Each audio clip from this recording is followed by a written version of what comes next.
السلام علیکم ورحمۃ اللہ وبرکاتہ۔ آج ہم لوگ ایک نئی ویڈیو کے ساتھ حاضر ہیں اور آج ہم لوگ سہیل عظیم آبادی کی بھابھی جان افسانہ پڑھیں گے اور اس کے سوال و جواب حل کریں گے۔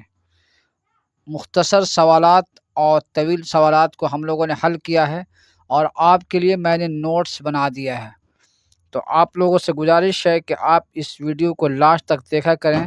ویری امپورٹنٹ کویشچنس ہیں، تو اگر آپ لوگ اردو میں اچھے نمبرات حاصل کرنا چاہتے ہیں اور اردو میں لکھنے کے پریکٹس کرنا چاہتے ہیں تو اسے دیکھ کر لکھ سکتے ہیں اور پریکٹس کر سکتے ہیں۔ آسان لفظوں میں نے اسے سوال کو حل کیا ہے اور آپ کے لیے حاضر کر دیا ہے، تو چلیے میں شروع کرتا ہوں۔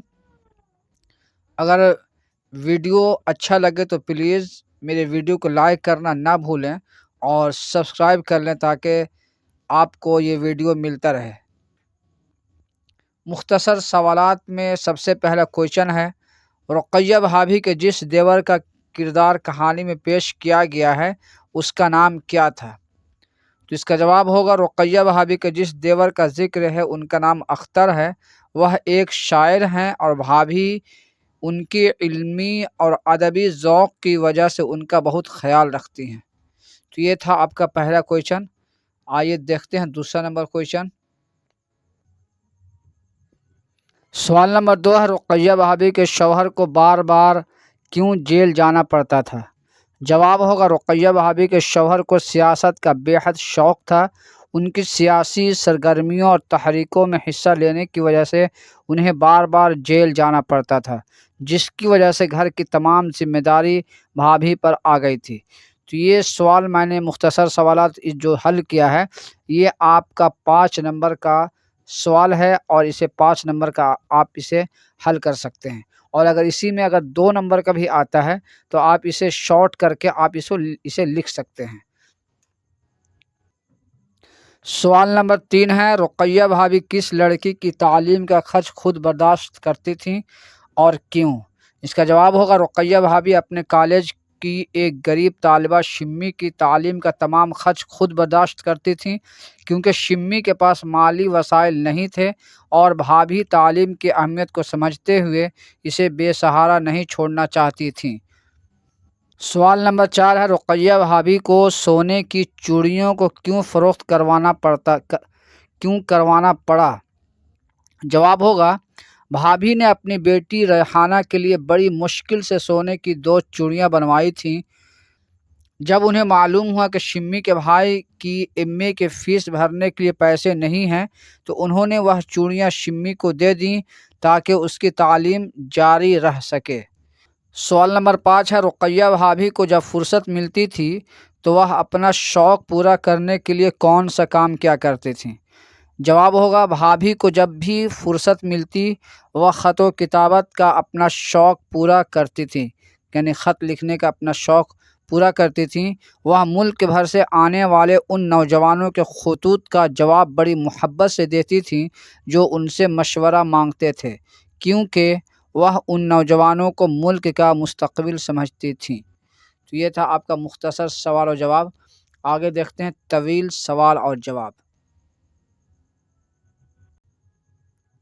طویل سوالات، یہ میں نے آپ کے لیے نوٹس بنائے ہیں، بہت محنت کیا ہے۔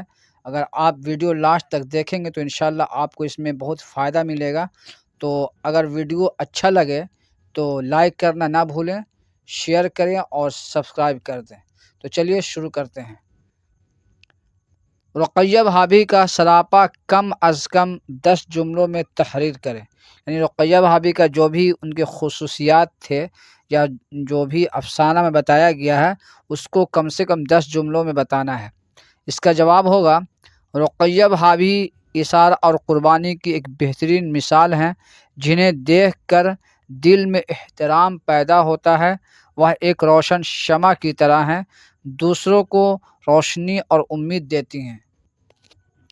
وہ ایک صابر اور باہمت خاتون ہیں جو اپنے شوہر کی غیر موجودگی میں گھر کی تمام ذمہ داریاں بخوبی سنبھالتی ہیں، ان کے چہرے پر ہمیشہ مسکراہٹ رہتی ہے اور وہ اپنے ذاتی غموں کو چھپا کر دوسروں کو خوش رکھنے کی کوشش کرتی ہیں۔ رقیہ بھابھی ایک تعلیم یافتہ خاتون ہیں اور بطور لیکچرار اپنی ذمہ داریاں ادا کرتی ہیں۔ وہ اپنی محنت سے نہ صرف گھر چلاتی ہیں بلکہ دوسروں کی رہنمائی بھی کرتی ہیں۔ ان کی شخصیت ہمدردی اور انسانی دوستی سے بھرپور ہے اور وہ ضرورت مندوں کی مدد کے لیے ہر قربانی دینے کو تیار رہتی ہیں۔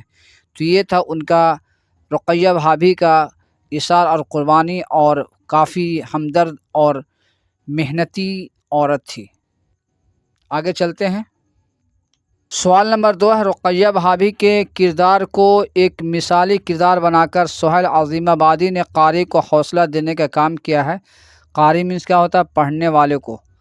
اس خیال سے آپ کس حد تک اتفاق کرتے ہیں، یعنی آپ کتنا مطمئن ہیں، اطمینان رکھتے ہیں ان کے مثالی کردار کو، رقیہ بھابھی کے مثالی کردار سے؟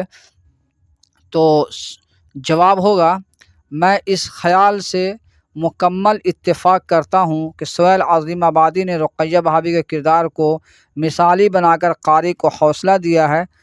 اول، رقیہ بھابھی مشکل حالات میں ہمت نہیں ہارتی بلکہ تعلیم حاصل کر کے اپنے پیروں پر کھڑا ہوتی ہیں، جو قاری کو خود اعتمادی کا درس دیتا ہے۔ دوسرا، ان کا ایثار مینس قربانی، ان کا ایثار جیسے اپنی بیٹی کی سونے کی چوڑیاں ایک غریب طالبہ کو دے دینا، یہ ثابت کرتا ہے کہ حقیقی عظمت دوسروں کی مدد میں ہے۔ تیسرا، وہ صبر اور استقامت کی اعلیٰ مثال ہیں، جو مسلسل محنت اور مصروفیت کے ذریعے اپنے غموں پر قابو پاتی ہیں۔ جذباتی صدموں کے باوجود وہ خود کو سنبھالتی ہیں اور دوسروں کو حوصلہ دیتی ہیں، اس سے ان کا کردار کا پتہ چلتا ہے۔ وہ نوجوانوں کی رہنمائی کرتی ہیں اور معاشرے کے لیے امید بنتی ہیں۔ ان کا کردار صرف کہانی نہیں بلکہ ایک عملی مثال ہے۔ وہ سکھاتی ہیں کہ عزم، صبر اور ہمدردی سے ہر مشکل آسان ہو سکتی ہے۔ تو یہ ہے آپ کا سوال نمبر 2 کا۔ سوال نمبر 3 ہے، سہیل عظیم آبادی اردو کے کس افسانہ نگار سے بہت زیادہ متاثر تھے اور کیوں؟ جواب اس کا لکھیں گے، سہیل عظیم آبادی اردو کے مشہور افسانہ نگار منشی پریم چند سے بہت زیادہ متاثر تھے۔ پریم چند کی طرح سہیل عظیم آبادی نے بھی اپنے افسانوں میں حقیقت نگاری کو اہمیت دی۔ انہوں نے معاشرے کے عام لوگوں کی زندگی، ان کے مسائل اور محرومیوں کو نہایت سادہ اور مؤثر انداز میں پیش کیا ہے۔ مزید یہ کہ سہیل عظیم آبادی ادب کو محض تفریح نہیں بلکہ سماجی اصلاح کا ذریعہ سمجھتے تھے۔ ان کے افسانوں میں غریب اور ضرورت مندوں کے مسائل کو بھی اجاگر کیا، جو پریم چند کے اثر کا نتیجہ ہے۔ وہ پریم چند کی حقیقت نگاری، سادہ زبان اور سماجی اصلاح کے قائل تھے، اسی لیے ان کے افسانوں میں عام انسان کے مسائل، ہمدردی اور معاشرتی شعور نمایاں نظر آتا ہے۔ سہیل عظیم آبادی نے پریم چند کے حقیقت پسندانہ اور اصلاحی طرز ادب کو اپنایا اور اپنے افسانوں کے ذریعے معاشرے میں شعور، ہمدردی اور مثبت تبدیلی کا پیغام عام کیا ہے۔ تو اسے آپ کو بار بار پڑھنا ہے۔